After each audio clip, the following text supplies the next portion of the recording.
Hello everyone, আমি প্রিয়া। আমার একটি নতুন ব্লগে তোমাদের সবাইকে স্বাগত। তো এই ব্লগটা কিন্তু অনেক দিন আগেরই রেডি করে রেখেছিলাম, কিন্তু ভয়েস দেওয়া হচ্ছিল না, তাই এতদিন পরেই তোমাদের সাথে শেয়ার করছি। এটা হচ্ছে অষ্টমী স্নানের মানে বাসন্তী পুজোর অষ্টমীতে।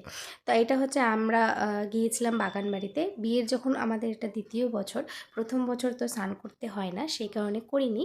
তো এবার এটা চলে যাই আমরা বাগানবাড়িতে, সেখানেই আমরা মানে আমাদের কাছেও হয়। সাথে গিয়েছিল মা এবং আমরা দুজন মিলে গেছিলাম। প্রথমে তো সবচেয়ে বড় কথা হচ্ছে ব্যাগ পাহারা দেওয়ার একটা ব্যাপার থাকে। আর আমাদের না ভালোই গরম লাগছিল, কারণ রোদ কিন্তু দারুণ ছিল। এখানে ভালোই ভিড় হয়েছিল, জল কম, তাই এখানেই সবাই আসে।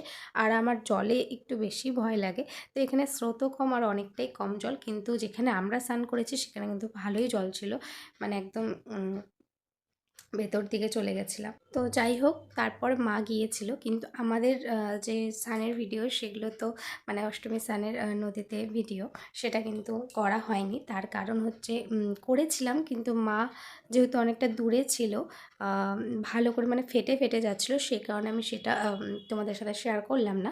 তো মা যখন করেছিল আমি কিছুটা কাছে গিয়েছিলাম, কারণ ব্যাগপত্র অনেকটাই দূরে ছিল, সেই কারণে ভিডিওটা ঠিকঠাক করা হয়নি, মানে মা করতে পারেনি।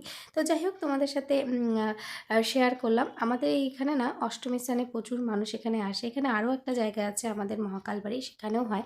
আমার মনে আছে ছোটোবেলায় মা আমাদের নিয়ে যেত, আর আমার মা ভয় পেত নদীতে নামতে, এবং নিজেও নামতে ভয় পেত, আমাদেরও নামাতে ভয় পেত।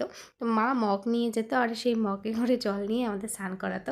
তো যাই হোক, তারপরে এখানে চলে আসি মা গঙ্গার কাছে। এখানে অনেকে অনেক কিছু দিচ্ছিলো। এখানে আমাদের নিয়ম আছে, চাল ডাল দিতে হয়, শস্য দিতে হয়। তো সেগুলো আমরা দিয়ে দিয়েছি। আমরা দুজন মিলে মা গঙ্গাকে প্রণাম করে অর্ঘ্য দিয়ে তারপর কিন্তু চলে আসি বাগানবাড়ি মন্দিরে, মানে যেখানে বাসন্তী পুজো হচ্ছে।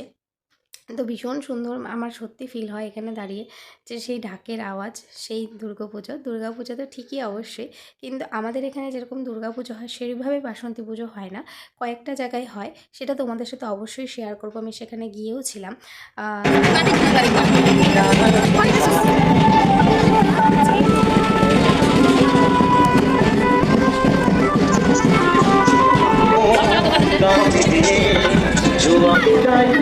তাওয়াগুলো দেখছো, এই যে ডিম টিম ভাজে যে তাওয়াগুলো যে ননস্টিকের হয়, ওইটা মাটি